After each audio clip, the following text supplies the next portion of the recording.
Jenazah ajudan Wakapolres Sorong yang bernama Bribda Roy Nusi ditemukan tewas gantung diri di rumah Wakapolres Sorong.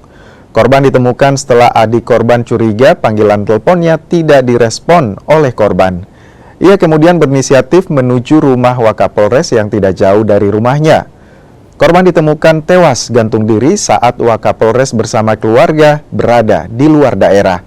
Saat ini polisi masih melakukan penyelidikan dengan mengambil keterangan sejumlah saksi dan memeriksa telepon korban.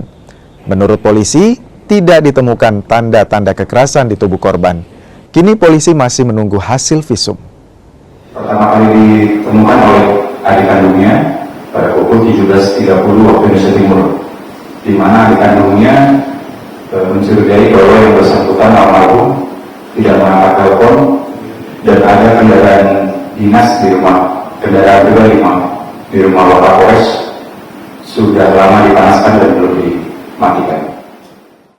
Jadi tadi malam kami Polres Sorong, saya dengan Kasat Serse, Kabakops, kita ke TKP, kita olah TKP, kemudian kita membawa jenazah ke Rumah Sakit Selebes Soru hingga dini hari.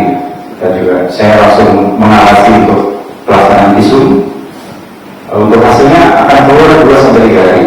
Namun sekilas saya sendiri melihat dan menyaksikan juga mengamati secara detail tidak ada tanda kekerasan pada tubuh korban.